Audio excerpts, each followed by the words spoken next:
Assalamualaikum warahmatullahi wabarakatuh. Kami dari kelompok Flora 7, yaitu tentang phytoplankton Chrysophyta, yang beranggotakan Erni Noviana Sari, Novia Wulandari, dan Nur Islamiyah. Dan saya sendiri, yaitu Erni Noviana Sari, akan menjelaskan tentang Chrysophyta. Chrysophyta diambil dari bahasa Yunani, yaitu chrysos yang berarti emas. Ganggang keemasan atau Chrysophyta yaitu salah satu kelas dari ganggang berdasarkan zat warna atau pigmentasinya. Ganggang ini berwarna keemasan karena kloroplasnya mengandung pigmen karoten dan xanthofil dalam jumlah banyak dibandingkan dengan klorofil. Nah, pigmen karoten itu merupakan pigmen yang menyebabkan warna oranye, sedangkan pigmen xanthofil dia itu yang menyebabkan warna kuning, seperti itu. Nah, kemudian kloroplas ganggang ini berbentuk cakram, pita, dan atau oval. Tubuh ganggang ini ada yang terdiri atas satu sel uniseluler dan ada yang terdiri atas banyak sel, yaitu multiseluler. Ganggang yang bersel satu bisa hidup sebagai komponen fitoplankton yang dominan. Ganggang yang multiseluler berupa koloni atau berbentuk filamen. Ganggang keemasan hidup secara fotoautotrof. Nah, fotoautotrof itu artinya dapat mensintesis makanan sendiri dengan memiliki klorofil untuk berfotosintesis. Chrysophyta merupakan fitoplankton yang hidup di air tawar dan air laut. Tubuh Chrysophyta yaitu bersel satu dan ada yang bersel banyak. Fitoplankton ini digolongkan ke dalam 3 kelas, yaitu kelas fitoplankton hijau kuning atau disebut dengan Xanthophyceae, kelas fitoplankton keemasan disebut juga dengan Chrysophyceae, kelas diatom disebut dengan Bacilla rhizophyceae. Kelas fitoplankton hijau kuning atau Xanthophyceae yaitu fitoplankton ini memiliki klorofil dan xanthofil. Karena itu warnanya hijau kekuning-kuningan. Nah, contohnya yaitu Faucheria. Faucheria itu tersusun atas banyak sel yang berbentuk benang, bercabang tapi tidak bersekat. Kemudian kelas fitoplankton keemasan disebut juga dengan Chrysophyceae, yaitu fitoplankton ini memiliki pigmen keemasan, karoten, dan klorofil. Tumbuh si Chrysophyceae ini dia bersel satu. Contohnya yaitu Osromonas dan bentuk koloni. Kemudian kelas diatom atau disebut juga dengan Bacilla rhizophyceae. Diatom banyak ditemukan di sawah, got, atau parit. Tubuh si Bacilla rhizophyceae ini ada yang uniseluler dan koloni. Dinding sel tersusun atas 2 belahan yaitu kotak, hipotek, dan tutup, epitek. Reproduksi secara aseksual yaitu dengan cara membelah diri. Contoh dari kelas diatom ini yaitu Navicula, Panularia, dan Cyclotella. Divisi Chrysophyta ini memiliki 3 kelas yang didasarkan pada persediaan karbohidrat, struktur kloroplas, dan heterokontos flagella. Nah, dalam Chrysophyta, prinsip fotosintesis pigmen biasanya terdiri dari klorofil A dan C1 serta C2 dan karotenoid fukosatin. Pengelompokan Chrysophyta menunjukkan perbedaan struktur kloroplas dan seringkali terjadi 3 diploids di sekitar periperi kloroplas atau disebut juga dengan girdle lamen. Kloroplas terdiri dari 2 membran atau disebut juga dengan share. Jarak 2 periplastid antara 2 kloroplas dan retikulum endoplasma sempit dan kurang adanya perbedaan struktur. Kemudian si Chrysophyta ini dibagi menjadi 2 kelompok besar, yaitu Chrysomonads dan Silicomonads. Nah, Chrysomonads itu hampir seluruhnya berada di air tawar, sedangkan Silicomonads itu adalah di laut. Ciri-ciri Chrysopita secara umum. Nah, secara umum itu dinding selnya sebagian besar tersusun dari silika. Selnya itu terdiri dari dua bagian, yaitu tutup epicea dan wadah hiposea. Yang pinggir dari tutupnya agak melebihi ukuran pinggir wadahnya, yaitu overlapping. Pigmen-pigmennya itu terdiri dari klorofil A, C, B, karoten, dan xanthofil. Xanthofil itu ada violaxanthin, diatixanthin, diadinoxanthin. Yang warnanya itu agak kuning keemasan sehingga sering disebut dengan fitoplankton keemasan. Nah, macam-macam dari Chrysopitanya itu yaitu macam-macam makanannya. Nah, macam-macam makanan cadangan hampir sama, terdiri dari leukosin, karbohidrat, dan minyak atau lemak yang agak kuning warnanya. Kemudian pada umumnya berflagel yang tidak sama panjang dan bentuk sehingga kadang-kadang disebut dengan heterokontae atau disebut juga dengan fitoplankton yang flagelnya itu tidak sama panjang. Kemudian paling berperan sebagai plankton dan merupakan produsen utama di laut. Bentuk dan struktur tubuh Chrysopita. Habitat Chrysopita biasanya terdapat di tempat-tempat yang basah, air laut, air tawar, dan di tanah yang lembab. Untuk Xanthopiceae itu hidup di air tawar, air laut, dan tanah. Dan untuk Chrysopiceae itu hidupnya di air laut dan air tawar. Sedangkan Basilarhizopiceae di air laut dan di air tawar ataupun pada tanah-tanah yang lembab. Kemudian bentuk tubuh Chrysopita. Nah, Chrysopita itu kebanyakan bersel satu dan bersel banyak, dan tubuhnya biasanya berbentuk filamen. Bentuk sel Chrysopita itu adalah kokoid, amoeboid, berserabut, kolonial, atau taloid, biasanya berflagellated. Pigmen Chrysopita berwarna keemasan. Warna keemasan pada Chrysopita itu disebabkan oleh adanya karoten dan xanthofil. Nah, di samping itu Chrysopita mempunyai pigmen fotosintesis termasuk klorofil dan karotenoid seperti fukosatin dan diadinosatin. Chrysopita memiliki klorofil A dan C, dan klorofil tersebut tersimpan dalam kloroplas yang berbentuk cakram atau lembaran. Selanjutnya, struktur tubuh sel Chrysopita. Chrysopita umumnya itu tidak berdinding sel.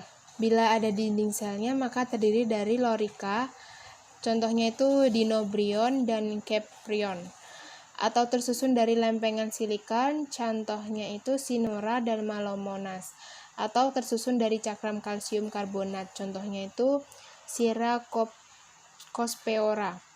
Struktur selnya tidak mempunyai dinding selulosa dan membrannya menunjukkan kewujudan silika tersebut. Kemudian inti sel Xanthopiceae, yaitu terdapat inti sel berbentuk tunggal dan berbentuk banyak inti. Terdapat plasmid berbentuk cakram tanpa pionoid. Pigmennya itu klorofil A dan B, beta karoten dan xanthofil. Chrysopiceae berinti tunggal, plastik terdiri dari satu atau dua pigmen berupa klorofil A, B, C, beta karotin, xanthofil. Nah, berupa lutein, diadinoxatin, fukosatin, dan dinoxatin.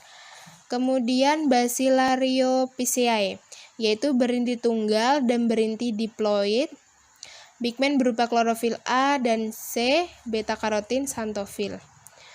Kemudian kloroplas. Kloroplas pada Chrysopita yaitu berwarna coklat keemasan. Chrysopita menunjukkan perbedaan struktur kloroplas dan seringkali terjadi 3 triclacoids di sekitar periperi kloroplas. Kloroplas terdiri dari 2 membran ser, jarak periplastid antara 2 kloroplas dan retikulum endoplasma sempit dan kurang adanya perbedaan struktur. Kemudian ribosom. Ribosom pada Chrysopita itu terdapat pada permukaan luar cer. Kemudian alat gerak. Alat gerak Chrysopita itu memiliki alat gerak yang terdiri dari flagel dan jumlahnya tidak sama tiap marga. Atau struktur dasar flagel pada fitoplankton itu mirip dengan flagel pada makhluk hidup lain. Susunan benang flagel itu menunjukkan pola 92 dengan tipe akrotematik, Whips, dan pantonematik atau Tinsei. Kemudian vakula kontraktil. Nah, vakula kontraktil pada Chrysopita itu terdapat 1 atau 2 vakula kontraktil dalam sel. Itu tergantung pada spesiesnya ya.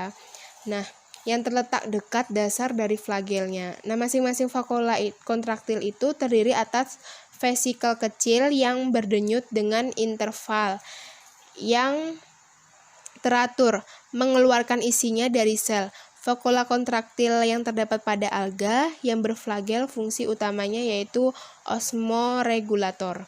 Kemudian yaitu badan Golgi. Badan Golgi pada Chiropita itu terletak di antara inti dan kontraktil vakula.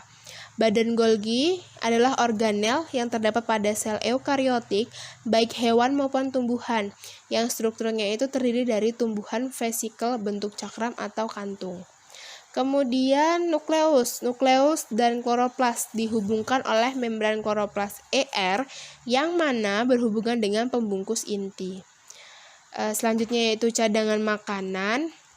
Cadangan makanan pada Chrysopita itu berupa tepung krisolaminarin dan bahan simpanan utamanya yaitu minyak dan krisolaminarin atau leukosin yang beberapa pagotopik dan kajiannya tidak menimbun. Seperti itu. Selanjutnya yaitu reproduksi Chrysopita.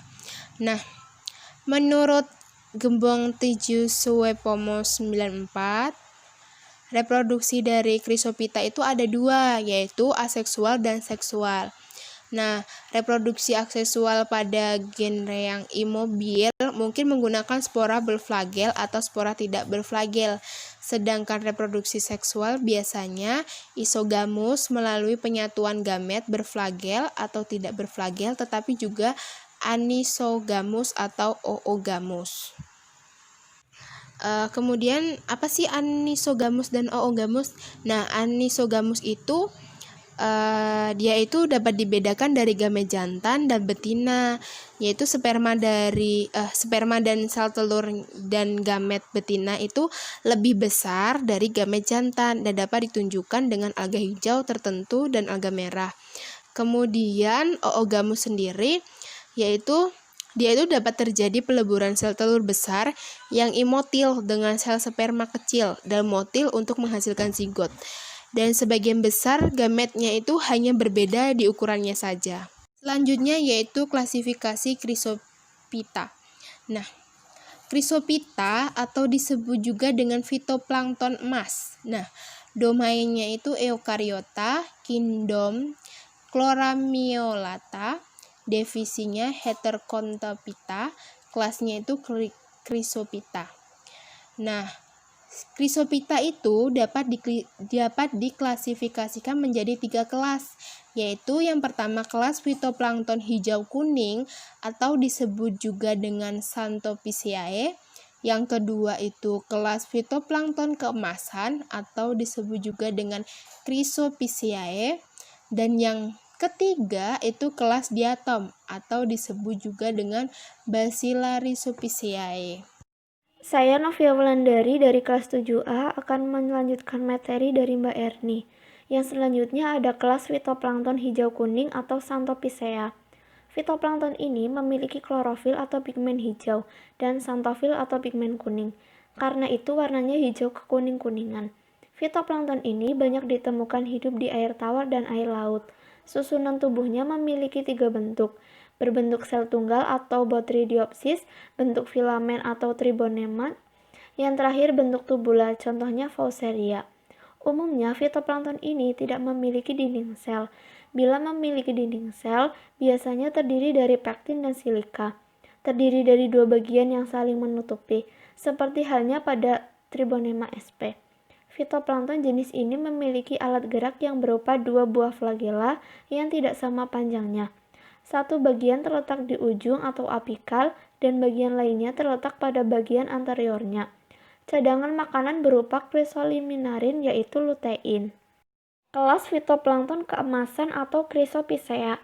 Fitoplankton ini memiliki pigmen keemasan atau karoten dan klorofil. Tubuhnya bersel satu. Fitoplankton ini kebanyakan hidup di air laut atau air tawar. Susunan tubuhnya ada yang berbentuk sel tunggal, contohnya Ochromonas, dan ada yang berbentuk koloni, contohnya Sinura. Umumnya, fitoplankton ini tidak memiliki dinding sel. Bila memiliki dinding sel, biasanya terdiri dari lorika atau tersusun dari lempengan silikon, atau bisa juga dari cakram kalsium karbonat. Fitoplankton jenis ini memiliki alat gerak yang berupa flagela yang tidak sama jumlahnya tiap marga. Cadangan makanannya berupa tepung chrysolaminarin. Chrysophyceae memiliki pigmen keemasan yang sering disebut dengan karoten. Klorofil A, B, C, beta-karoten, xanthin yang berupa lutein, dindinoxanthin, fucoxanthin, dan dinixanthin. Kelas diatom atau Bacillariophyceae. Kelas Bacillariophyceae memiliki alat gerak yang berupa flagel yang terdapat pada sperma.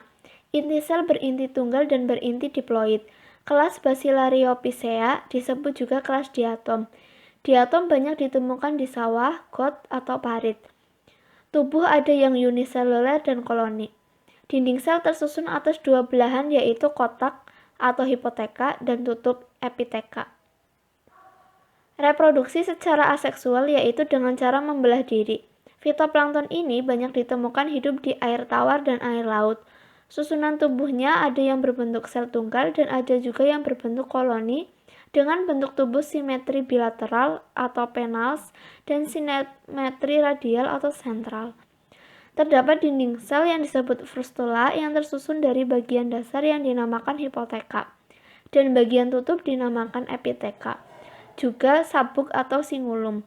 Frustula ini tersusun oleh zat pektin yang dilapisi oleh silikon. Cadangan makanannya berupa tepung chrysolaminarin. Peranan Chrysophyta ada dua. Yang pertama yaitu peranan menguntungkan, diantaranya sebagai bahan penggosok, contohnya diatome, sebagai isolasi dinamit, contohnya diatome, sebagai penyerap nitrogliserin dan bahan peledak, contohnya Pinularia sp. Adapun peranan merugikan diantaranya dapat menimbulkan rasa dan bau yang tidak enak, contohnya Dinobrion dan Sinura. Menyebabkan warna dan kekeruhan, contohnya Dinobrion dan Sinura. Dapat mengeluarkan lendir dan mengakibatkan water bloom, contohnya Sinura sp.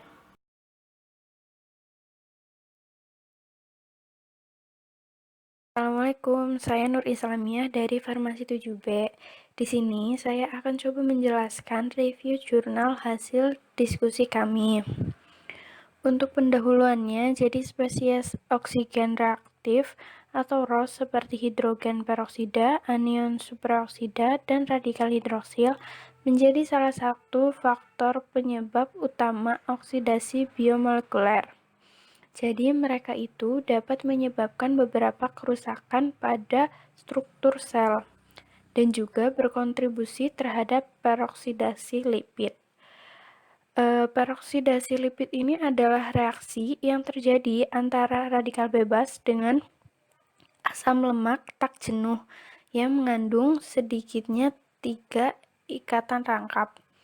Reaksi ini terjadi karena lipid dianggap sebagai salah satu molekul yang paling sensitif terhadap radikal bebas.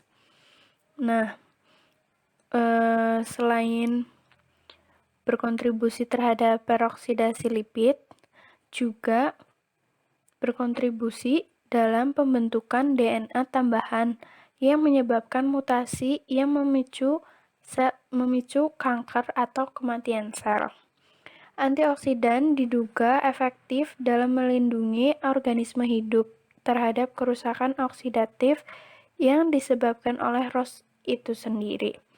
Oleh karena itu, suplemen yang memiliki antioksidan tinggi, aman, serta murah sekarang banyak diminati oleh banyak orang. Saat ini, alga laut atau mikroalga laut telah menarik perhatian karena kaya akan senyawa antioksidan dan dengan potensi aktivitasnya yang dapat membersihkan radikal bebas. Antioksidan alami yang dimiliki alga laut ini digunakan untuk mengembangkan bahan makanan maupun obat, di mana antara unsur-unsur bioaktif, polisakarida dari sumber alami ini terbukti efektif dan juga tidak memiliki zat beracun, serta memiliki berbagai aktivitas farmakologis seperti imunomodulasi, antitumor, anti peradangan, dan juga antioksidan. Tujuan dari penelitian ini adalah untuk menentukan aktivitas antioksidan dan mempelajari hubungan antara bioaktivitas dan sifat fisikokimia atau berat molekul yang gunanya dapat berkontribusi pada penggunaan mikroalga, polisakarida dalam terapi penyakit ataupun antioksidan alami sebagai bahan tambahan makanan. Kemudian bahan dan metode. Untuk bahannya ada DPPH, Separos 6B, degalaktosa, asam glukoronat, dextran standar, asam tiobarbiturat atau TBA, lecitin, asam trikloroasetat atau TCA, hidrogen peroksida, karbenzol, dan fenatrolin.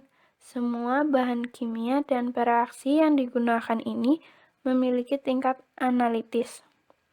Kemudian, persiapan bubuk alga dan polisakarida dari 2 mikroalga. Pertama, P. viridis dan S. marina.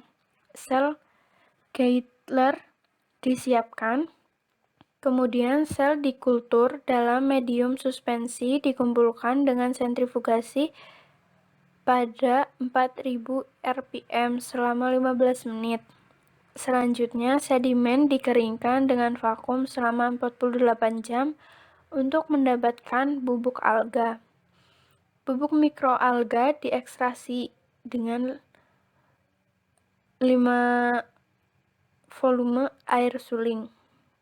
Kemudian dibekukan selama 3 siklus. Setelah itu diekstraksi dengan air suling 3 kali dengan ultrasonication pada 300 W 60 derajat selama 2 jam. Setelah sentrifugasi pada 4000 rpm selama 15 menit, supernatant dikumpulkan dan dikonsentrasikan ke sepertiga dari volume aslinya menggunakan rotary evaporator. Kemudian ditambahkan asam trikloroasetat atau TCA 10% untuk menghilangkan proteinnya. Kemudian supernatant dialisis selama 48 jam dengan air mengalir dan 24 jam dengan air suling. Kemudian ditambahkan etanol 95%. Kemudian endapan dihasilkan. Polisakarida dari P. viridis dan S. marina masing-masing dikeringkan dengan vakum. Metode penentuan sifat fisikokimia polisakarida. Dari total kandungan gula diperkirakan menggunakan metode asam fenol sulfat dengan degalaktos sebagai standar. Kandungan sulfat ditentukan dengan analisis kekeruhan barium sulfat sesuai dengan metode Zhang 2003.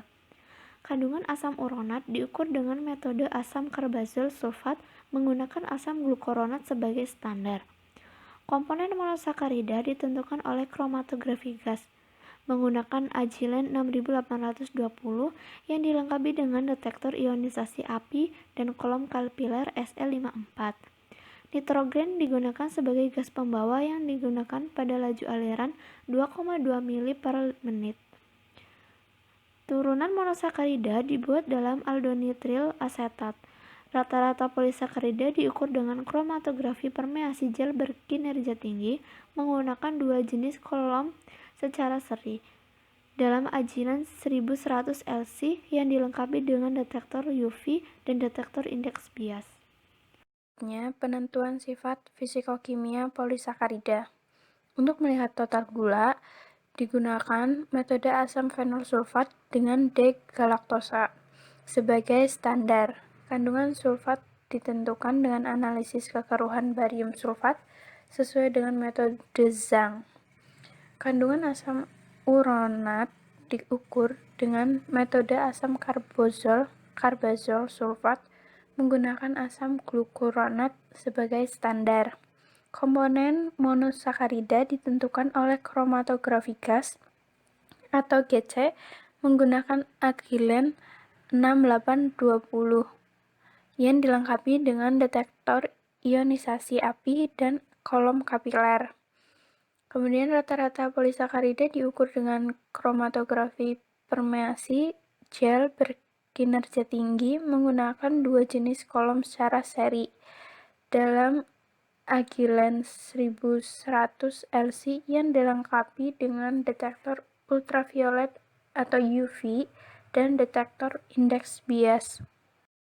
Penentuan aktivitas antioksidan dilakukan dengan dua cara. Yang pertama ada uji DPPH dengan cara DPPH ditambah ke dalam 2 mili polisakarida dalam 10 mili tabung reaksi. Dicampur, dikocok dengan kuat, disimpan pada suhu kamar selama 30 menit. Kemudian dibaca absorbansinya pada panjang gelombang 517 menggunakan spektro UV. Yang kedua, ada kegiatan pembersihan hidroksil radikal, di mana membuat larutan berbagai konsentrasi dari polisakarida dalam buffer natrium fosfat. Kemudian dibuat sampel kontrol berisikan buffer natrium fosfat. Kemudian diinkubasi pada suhu 37 derajat Celcius selama 1 jam. Selanjutnya ada uji penghambatan peroksidasi lipid. 1 mili suspensi lecitin 4% dibuat dengan PBS mengandung fosfat. Kemudian diinkubasi dengan polisakarida. Peroksidasi lipid dimulai dengan penambahan 0,2 mili suspensi lecitin 4%, juga 0,2 mili FSO4 dan 0,1 mili askorbat. Selanjutnya buat volume 3 mili dengan PBS campuran. Reaksi diinkubasi pada 7 derajat Celcius selama 1 jam. Selanjutnya, reaksi dihentikan dengan penambahan 0,5 mili TCA 20%. Selanjutnya, asam tiobarbiturat atau TBA 0,8% ditambahkan sebanyak 1,0 mili atau 1 mili. Kemudian campuran reaksi dipanaskan dalam air mendidih selama 5 menit untuk menghilangkan protein. Tingkat peroksidasi lipid ini dievaluasi dengan memperkirakan kadar zat reaktif TBA melalui pengukuran absorbansi pada 532 nm. Selanjutnya ada uji hemodialisis yang diinduksi dari sel darah merah tikus. Jadi tikus yang telah dianestesi, sampel darah diambil dari orbit dan heparin ditambahkan sebagai antikoagulan. Kemudian disentrifugasi pada 4000 rpm selama 10 menit. Plasma dikeluarkan dan sel darah merah dicuci dengan larutan garam untuk menyiapkan suspensi sel darah merah. Polisakarida ditambahkan ke suspensi RBC atau RBC. Kemudian suspensi diinkubasi dengan hidrogen peroksida sebanyak 0,5 mili pada 30 derajat Celcius selama 1 jam. Setelah pengenceran dengan 5 volume normal salin, campuran disentrifugasi pada 3000 rpm selama 5 menit. Absorbansi supernatan diukur pada 415 nm dan konsentrasi penambatan setengah maksimal dihitung dengan regresi linear. Lalu ada analisis statistik. Semua data dinyatakan sebagai kurang lebih standar deviasi. Perbedaan yang signifikan antara hasil diperiksa oleh ANOVA dan t-test menggunakan perangkat lunak SPSS 16.5. Hasil yang nilainya kurang dari 0,05 dianggap signifikan secara statistik. IC 50 dihitung dengan regresi linear. Untuk hasilnya, semua sampel memiliki kadar gula total lebih dari 70%. dan beberapa polisakarida mengandung gugus sulfat dan asam uronat. Setelah degradasi, kadar gugus sulfat dan asam uronat dalam P. viridis polisakarida sedikit meningkat. Penyakit yang sering dikaitkan dengan kerusakan akibat radikal bebas dan defisiensi imun, kelebihan radikal bebas dalam tubuh dapat menyebabkan kerusakan oksidatif pada ginjal dan hati, serta pendarahan jantung dan otak. DPPH telah banyak digunakan untuk mengevaluasi antioksidan. Aktivitas DPPH dari semua sampel polisakarida dari 2 mikroalga laut lebih tinggi daripada sampel polisakarida dari Gracilaria birdae. Peroksidasi lipid adalah proses kunci dalam banyak peristiwa patologis dan merupakan salah satu reaksi yang disebabkan oleh stres oksidatif. Dalam penelitian ini, penghambatan lipid peroksida yang tergantung dosis dalam sistem liposom, lecitin atau LLS, oleh 2 mikroalga polisakarida. Hasilnya menunjukkan polisakarida P. viridis dan S. marina memiliki efek penghambatan yang jelas pada peroksidasi lipidnya. Dengan demikian, kemampuan ini dapat mencegah peroksidasi lipid dan menghambat aktivitas ROS. Selanjutnya, dalam penelitian ini, hidrogen peroksida hemolisis yang diinduksi secara nyata dihambat oleh polisakarida mikroalga. Efek penghambatan pada hemolisis sel darah merah mungkin karena reduksibilitas kelompok polisakarida seperti hidroksil, sulfat, dan asam uronat. Kelompok-kelompok ini bergabung dengan hidrogen reaktif OH yang dihasilkan oleh hidrogen peroksida untuk mengerahkan efek antioksidan. Kesimpulannya, polisakarida yang diekstraksi dari 2 mikroalga laut terdiri dari sekitar 15-17% gugus sulfat dan sekitar 5-9% asam uronat. Kandungan kelompok sulfat lebih besar daripada polisakaridanya. Hasil untuk pembilasan radikal bebas serta penghambatan peroksidasi lipid dan hemolisis sel darah merah mengkonfirmasi bahwa aktivitas antioksidan lebih efektif dari polisakarida.